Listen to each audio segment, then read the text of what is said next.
Please be advised that FATV is conducting audio and video recording of this meeting for public broadcast, and I ask that anyone in the audience who is recording this meeting to please identify themselves for the record now by standing and stating your name and address. Seeing none, before we have our salute to the flag, I think everyone knows by now that I try to keep any political issues that are not directly germane to Fitchburg out of the city council meetings. But I don't feel that it would be appropriate to open our meeting by pledging our allegiance and celebrating our freedom without taking a moment to acknowledge what's happening over in Eastern Europe, where the people of Ukraine are attempting to fight off an unprovoked invasion, and their freedom is at risk. So I would ask for a moment of silence. I would ask that those of us who pray offer a prayer for peace in Eastern Europe to whoever you believe is listening, and that those who don't, please take a moment to appreciate what we have and to think of those who are struggling.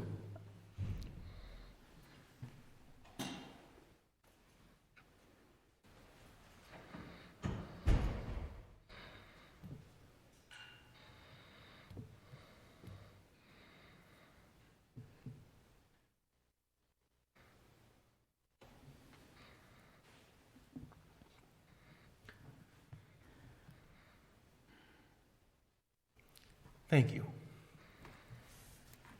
And Councillor DiNatale, would you please lead us in the salute to the flag? I pledge allegiance to the flag of the United States of America and to the republic for which it stands, one nation, under God, indivisible, with liberty and justice for all.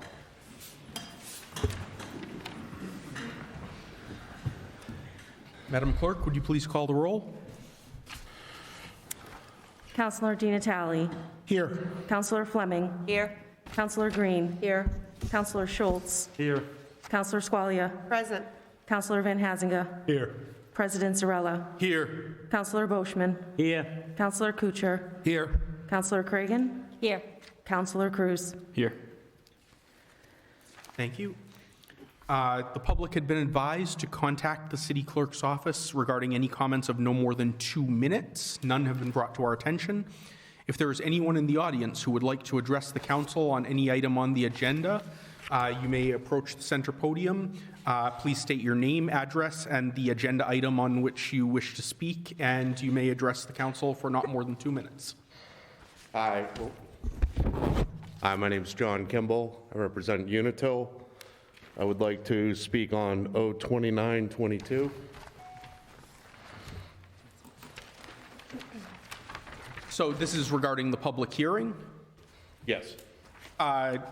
Is it something that would make sense to raise during the public hearing, or you will have an opportunity to address the council during the public hearing on that petition number?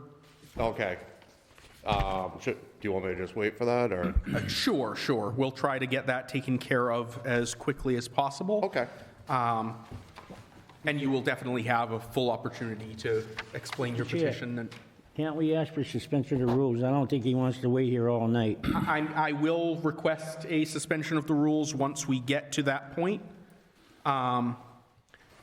If you'd like to motion for one now, you're certainly welcome to, but I was planning on waiting until after the communications. Oh, okay. All right, then I'll wait, sir. Thank you. Anyone else wishing to speak? Seeing none, we have there is no report of the Appointments Committee at this time. Report of the Committee on Records. Councillor Cruz. Thank you, Mr. President. The records appear to be in order. Thank you. Make a motion, we accept. Second. I have a motion and second.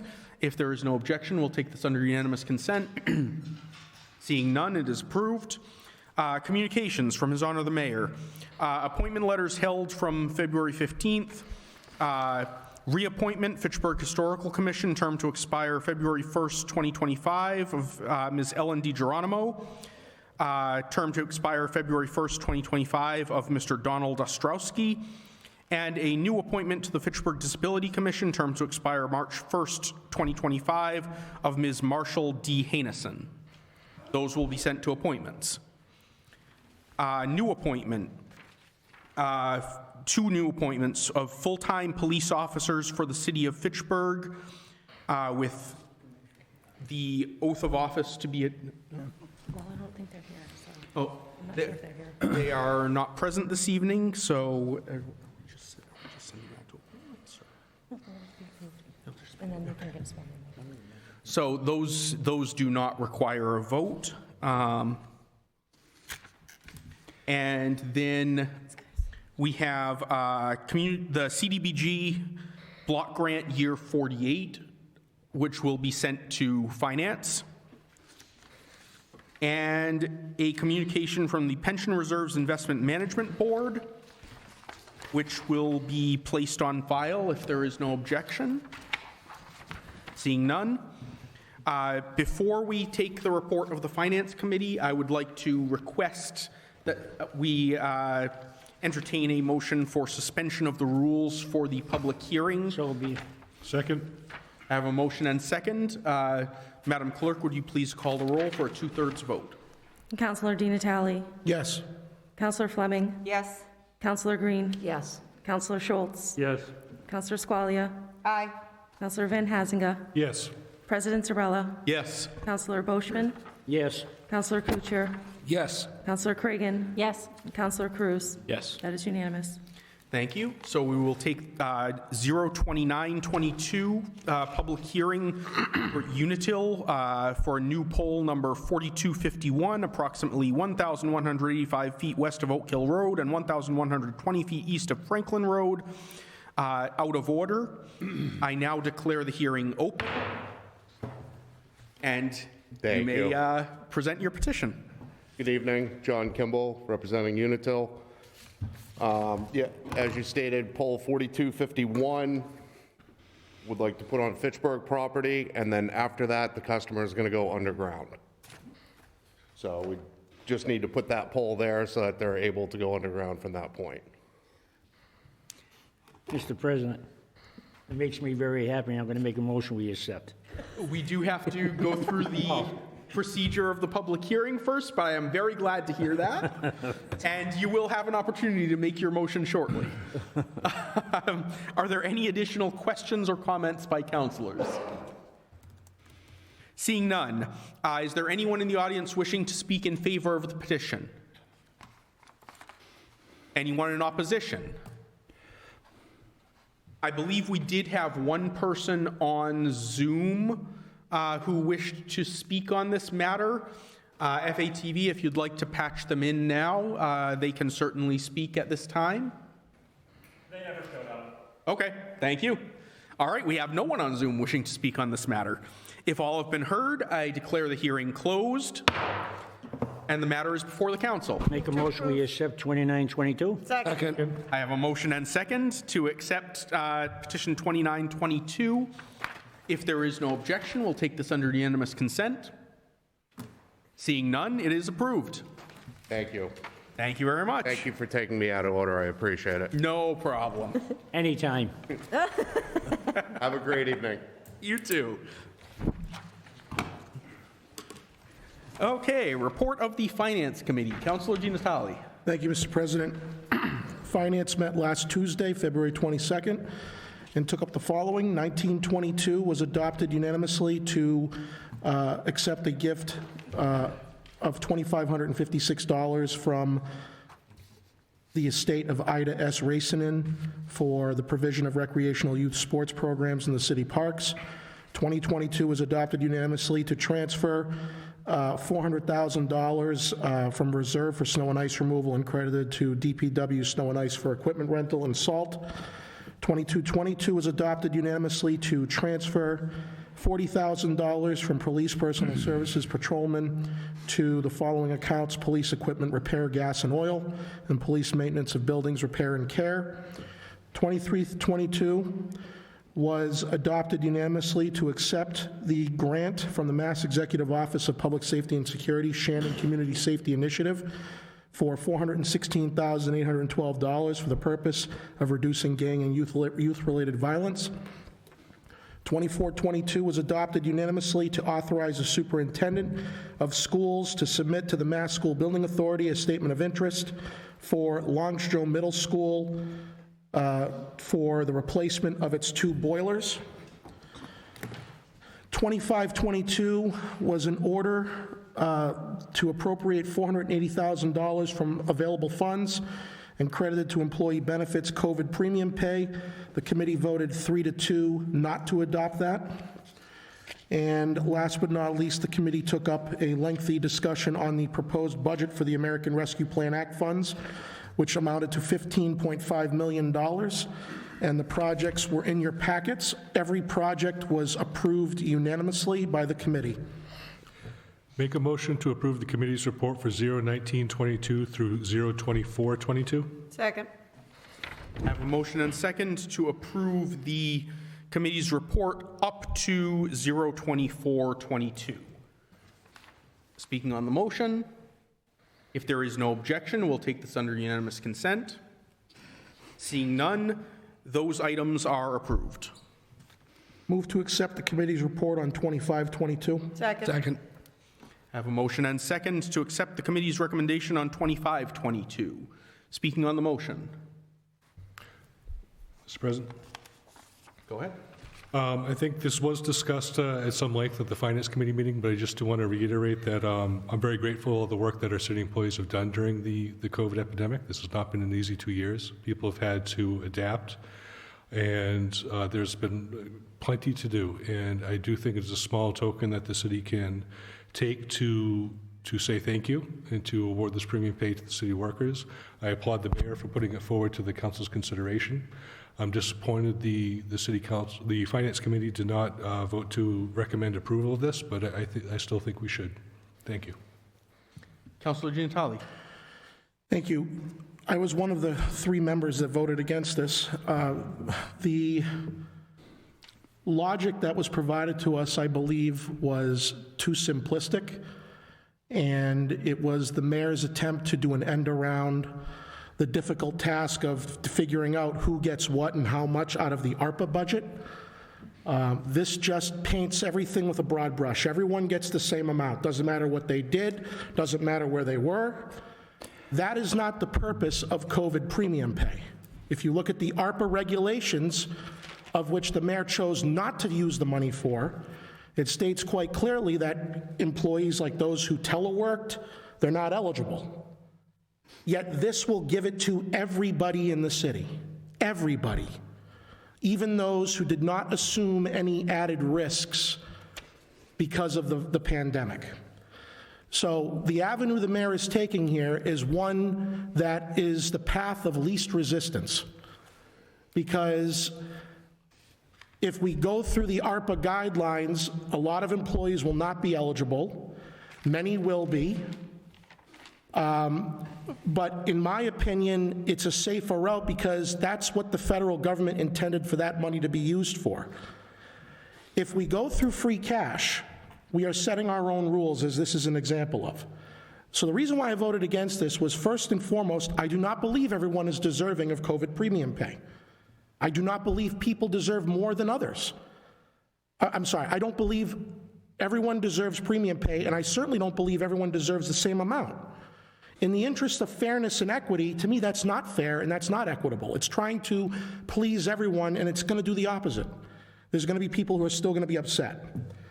So there's $15.7 million still left in the ARPA budget that the mayor and the advisory committee are going to revisit next year.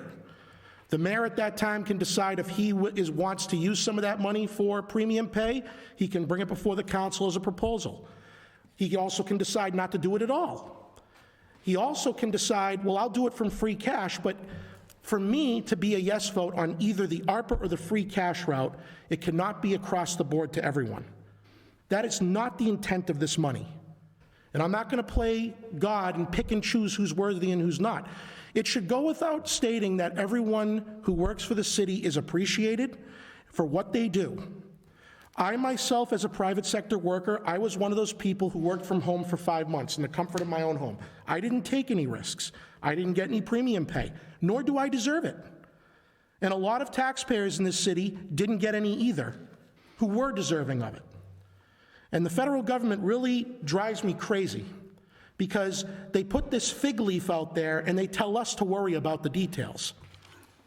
And so during the pandemic, the federal government was passing out money like it was candy to anyone who was under $150,000 or $175,000. I was one of those people. I got stimulus checks. Why? I don't know. I worked. Give it to people who didn't work, but hey, I'm not a federal legislator. But in this case, there are specific guidelines as to who deserves it and who doesn't. So they're very inconsistent. But if we do this tonight, I believe we're sending a message that every employee in the city assumed a level of risk that would qualify, and that is simply not true. And if there are employees who don't like me saying that, oh well, it's just not true. Some employees took a lot of risks, some did not, and it's not their fault, it's because of what their job was. And every job is valuable in this city, but that is not what the intent of this money is for. So in the effort to please everybody, the mayor decided to do this. I strongly disagree with it. If he wants to enact a premium program, go through the federal guidelines. And if employees in the city don't like that avenue, take it up with your federal legislature. They set the rules. They said who's qualified and who isn't. Now, in the event if that were to happen next year, let's say it's $1 million out of ARPA, but it's only $480 if we do this. Why do something that costs the taxpayers a lot more, since it's taxpayer money no matter which way you slice it, city or federal? I would then argue to the mayor and the finance team, if he doesn't want to spend that much, then come back to us for another free cash appropriation. But for me, as one vote, it needs to go to people who earned it under the federal guidance. He wants to pay it out of city funds, great, but not to everyone. That's not the intent. And I'm not going to sit here and get fired from any employee saying I think they're not as valuable as others. That's bunk, okay? This is not a employee appreciation program where everyone gets a check. This is a specific payout for specific qualifications. And so instead of pleasing everyone, we should follow the rules that they set. And if we don't want to follow the rules that they set, I won't support this because not everyone deserves this money. And that's why I voted no, but it doesn't mean I won't vote yes in the future for a premium pay program, but it needs to be in line with how the feds drafted it. Thank you. Councilor Schultz. Thank you, Council President Zorla. I support the mayor's proposal. I think it's a compassionate and generous bonus for our city employees. I've heard many city councilors say that they appreciate city employees. So my feeling is let's put our money where our mouth is and support it. We've got a lot of DPW employees back, and I think they worked through the pandemic, and they risked their lives as well. I think it would go a long way towards retention of our city employees, that they feel like they're valued. And I think it's not coming out of ARPA money. The mayor has proposed it coming out of free cash. It is not ARPA money, so it does not have to meet the ARPA guidelines. So I fully support it, and I hope some of my colleagues will as well. Thank you. Okay, can you ask him to? Yeah, thank you.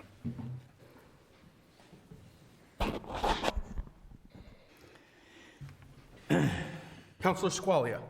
Thank you. I concur with almost everything that Councilor Di Natale said. I believe that the proposal was overly simplistic, and if it was proposed under the ARPA guidelines, then it would be more targeted, the funding. Thank you. Thank you. Councilor Di Natale, the mayor has indicated that he would like to add something. It is your motion, so it is up to you whether you wish to withdraw. I'll withdraw. Thank you, Councilor. Thank you, Mayor, you have the floor. Thank you, Mr. President. Thank you, Councilor Di Natale. I believe there have been some changes to the ARPA regulations. My intention in proposing this out of free cash was, again, to be all, and to use an overly used term today, inclusive of all of the people that worked during the pandemic in the city of Fitchburg. I just need to ensure that the council understands a recent amendment from the U.S. Treasury considers all city employees essential. So that's a change that has an impact on the ARPA funding. When I proposed this, positions such as public health nurses, public health staff were not included as well. Now, who was more on the front lines of what was going on than those folks? DPW in their request did not include water and wastewater. Again, I think that's a question of fairness. And I, as the mayor, my obligation, I believe, is to all of the employees of the city of Fitchburg. And I thought this was an equitable and fair way to disperse money that went beyond ARPA. So if this doesn't work out tonight, I can tell the council wholeheartedly, I will not have any difficulty whatsoever with whatever the council decides tonight, whether it's for or against. That's your call. But I can tell you that I will come back next year with a similar proposal as well. So that's something I think that's very, very important to know. IT was not included as well, my information technology people. So, I mean, you can pick away at this, and you find out that the most equitable, the fairest way to attack this is to include everyone. Because I think everyone had trials and tribulations during this time. So did the public out there, the viewing public. We understand that. Everyone suffered through COVID. This is my way of saying thank you to those folks. And on the scale of things, it's a small thank you for what they did. Thank you. Thank you, Mr. Mayor. On this matter, I'd like to make a few brief remarks as well. First, I'd just like to clarify a point regarding the ARPA regulations. The mayor is correct in stating that all governmental employees under the final rule are within the eligible employees category. That's criterion 1 out of 2. The second criterion, however, is whether they do essential work, which I think is a misnomer because it doesn't actually designate how important the work is. It designates whether the work has a high COVID risk or not. And I don't have the regulation in front of me as I did last week, but it specifically designates high levels of contact with the public, high levels of contact with coworkers, and high levels of contact with items that are handled by other individuals. So it would not be true that every city employee would fall within that eligibility. However, I did want to say, at last week's meeting, I made remarks that were, in substance, if not in form, very similar to those made by Councillor Ginatali. And I was asked by the mayor, which was a perfectly fair question, whether it would be my intention to limit premium pay solely to police, fire, and DPW. At the time, I stated, no, only police and fire, because I don't feel DPW took on the same sort of enhanced risks. I was very graciously approached by some DPW workers who asked me for a meeting because they felt I was off base on this. And as it turns out, I was to some extent. It remains true that their risk factors are not the same in kind as those faced by police and fire, but they are still significant. I was informed about DPW employees working with and near wastewater and sewage, which can carry COVID, and DPW employees who were compelled to, I say compelled by the requirements of their job, not by their employer, to work in close quarters with other DPW workers under circumstances in which maintaining 100% masking at all times was not always viable. And so to that extent, I was incorrect. And I always prefer to state that publicly when I've been proven wrong. Going forward, while I continue to agree with my colleagues who have stated that this should not go to everyone across the board because everyone's risk and burden was not equal, I do feel, as a result of the conversations that I have had, that an equitable premium pay allocation going forward would also include an allocation for our DPW workers in recognition of the enhanced risks that they also took on during the pandemic. That said, we had a motion. Would you like Make a to renew the motion motion? to accept the committee's report. Second. I have a motion and second to accept the committee's recommendation on 02522. Speaking on the motion, all in favor? Aye. Aye. In opposition? 1, 2, 3. 3 in opposition? 4. I think that was 4? 1, 2, 3, 4. Oh, I'm sorry. Yes, 4 in opposition. I'm blind sometimes. So the motion does not carry. Or does, sorry, I'm sorry. The motion carries. The petition is not approved. I'm going to take a second. We didn't pass it? All right, next up. Make a motion to accept the committee's recommendation for the ARPA budget. Second? I have a motion and second. On the motion, Councilor On the Motion. motion, I too voted against, I want to go back there, sorry. Councilor, we already concluded that item. I won't accept it, I'm against it. I'm totally against this whole thing. Is there any objection to permitting Councilor Boschman to change his recorded vote on the previous motion to a no? Oh, are you talking about the ARPA or the Talking about this one. premium pay? The premium pay, I'm against the premium pay. That, yes, you voted yes to accept the committee's recommendation, Right, which that's what I was to want. reject it. Right. Yep, that's all set. Okay. We're all set. On the ARPA motion, Councilor Cruz? I was mistaken. I wanted to vote for the premium pay. Okay, is there any objection to allowing Councilor Cruz to change his vote to a no on the committee's recommendation with regard to 02522? Councilor Just Green? for a clarification, so that people are aware that how are they voting if we vote yay to accept the committee's recommendation or a nay that we're against accepting the committee's recommendation? That is a That would good be- point.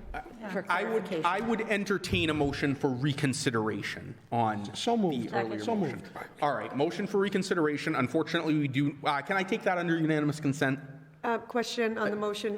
Doesn't this have to happen at the next council meeting? No, it can be either at the same or the following. Okay. So can I take this under unanimous consent? Just to resume the vote on 02522, so everyone's clear on how they're voting. Councilor Gianatali? So since 2522 is now revisited, I think it's clear to explain that if there's a motion to accept the committee's recommendation, if you vote yes, you accept the committee's recommendation to not do the payout. Yes, that is correct. If you don't accept the committee's recommendation, you're in favor of the payout.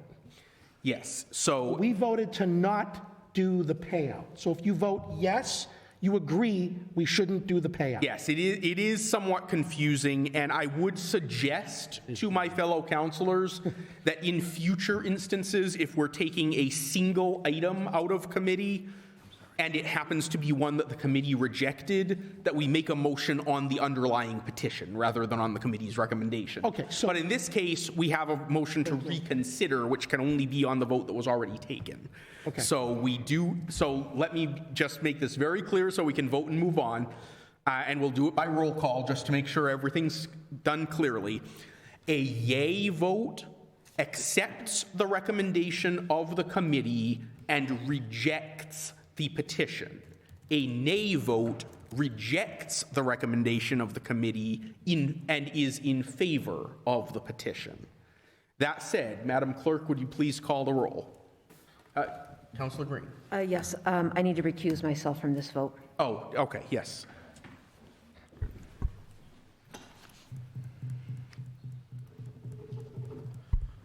We're just going to wait just a moment. Councillor Green is recused, and now we have the vote as I just described it. Madam Clerk. Counselor Di Natale. Yes. Counselor Fleming. Yes.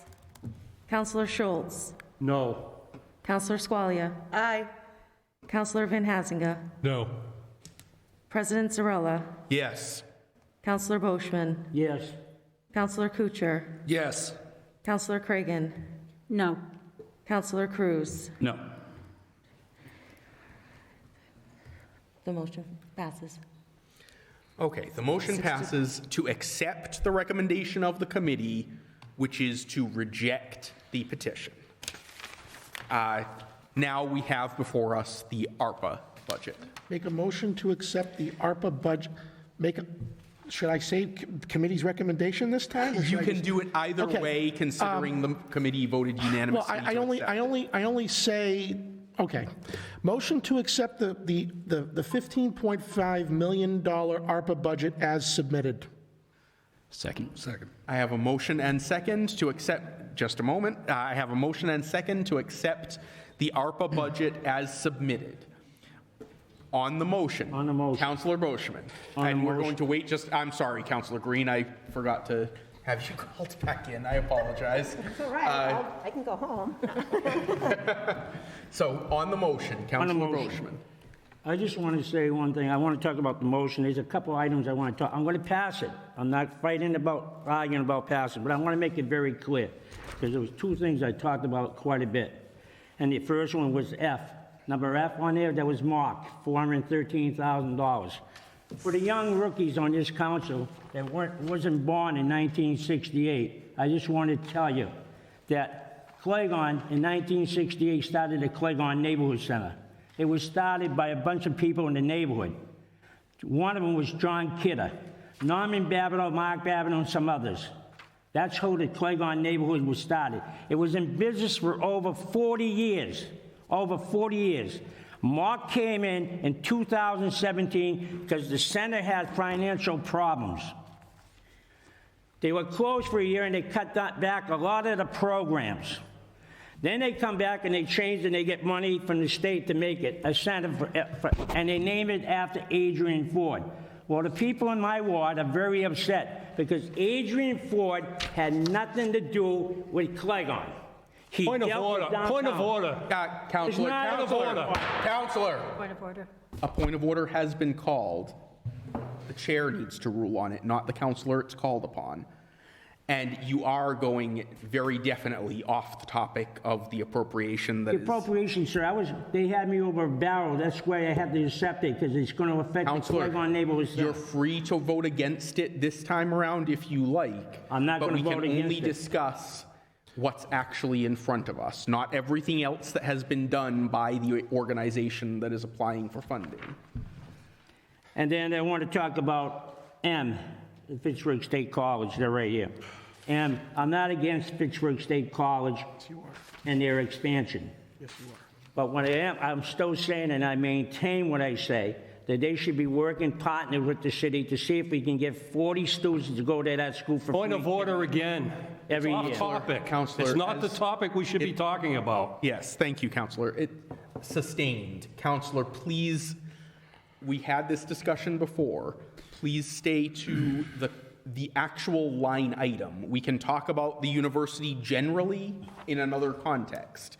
But the question is whether the university should get this specific funding, not whether they should do other things that... But, Mr. President, when the mayor of the city of Fitchburg and everybody addresses and they call them partners, We are not addressing the rhetoric used about the university. We're addressing whether this line item should or should not be approved.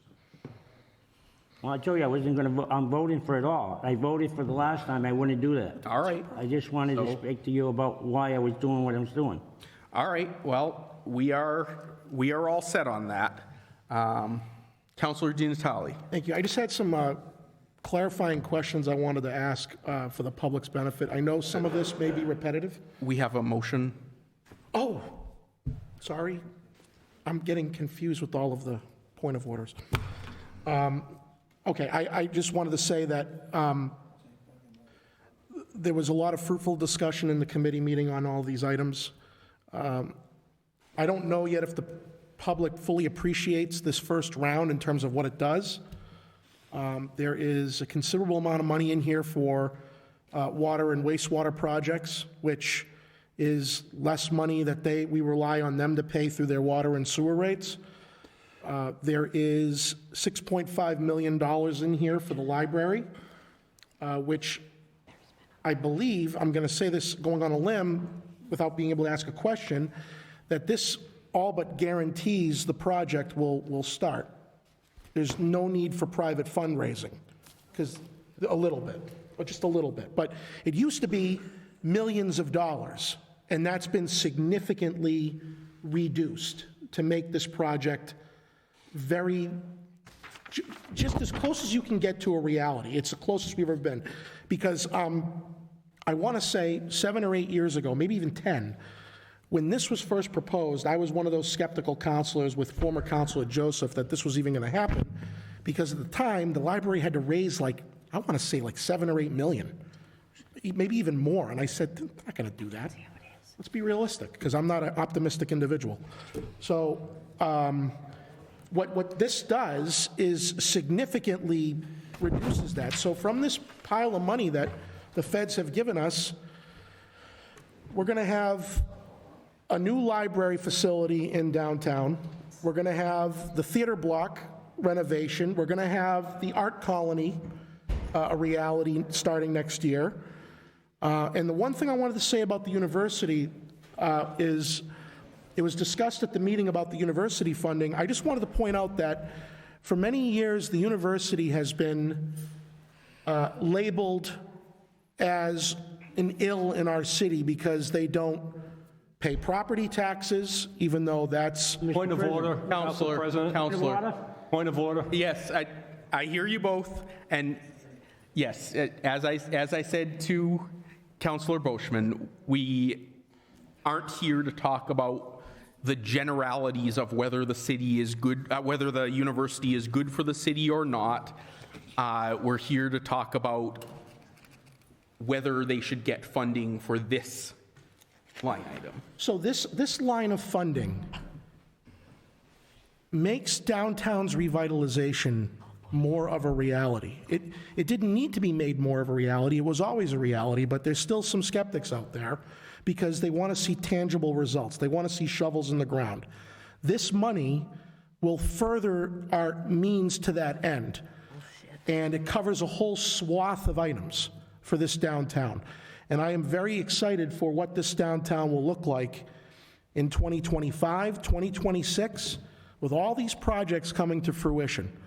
And this federal money, whether you agree with it or not, and I will admit I was one of those that did not agree with it because the feds don't have any money, is going to further that end. And this utilization is great, and we still have $15.7 million to go. So the residents of this city should be very, very excited and optimistic of this downtown's future and this city's future, because with all of the things that have been discussed in this package and all of the added programs that will be a draw to this city, I am extremely excited as a taxpayer and a lifelong resident what this city's going to be in 3 or 4 short years. And that's a lot saying from where we came from when I started here in 2008. We were at the bottom of the barrel in 2008. We've come a long way in 14 years. And this money is only going to make accomplishing those long-held goals of revitalization more of a reality. And if there are people out there who are not on board with this yet, they need to get on board, because whether they are or they aren't, it's happening. And it's time to be very optimistic and positive about the city's direction. And this money goes a long way towards that end, and we're not done yet. So I believe I said in the report that the committee voted unanimously on all items. And I want to thank the advisory committee for their efforts in putting all of this together in their rankings. It was very helpful in our decision, and that's why I am going to vote for this, and I look forward to the fruits of this package coming to fruition. Thank you. Vice President Van Hazinga. Thank you, Mr. President. I want to say that it was not an easy decision to decide which proposals to fund in this round of ARPA allocation and which to not. If we had the ability, I would have funded all of them. I think they all are very great proposals that make a real difference in the city. But I do want to applaud the process that we went through to come to this budget, that this isn't the mayor's budget, this isn't community development's budget, this isn't Auditor Brooks' budget. This was put together by an advisory committee made up of members of the community. And I think it really reflects the priorities of the city and what we should spend our money on, because we have a great opportunity here to make a real difference in the city. So I think this is a good budget. I'm excited to see these dollars put to work improving the city. Thank you very much. Thank you. I'd also like to say, I think every item that we voted on here is going to be an excellent benefit to this city. I, of course, have made it very clear that I would have strongly preferred to see premium pay included under the terms previously discussed. However, I will say that every member of the affected departments who I've spoken to has said that while they also are disappointed to not be getting premium pay in this allocation, they are enthusiastic about what this is going to fund as well. And so I'm glad and thankful to the members of those departments that they did not ask me to choose between funding these excellent projects and doing right by our departments. I hope that in the near future or down the road in the second round of funding, sooner would be better, but later is fine too. I do hope to see some premium pay put forward specifically to those employees who are at enhanced risk. But I am very pleased nonetheless to be passing this ARPA budget this evening. And I look forward to seeing its effects. Did I see Councilor Schultz? Yes, I just wanted to say about the premium pay.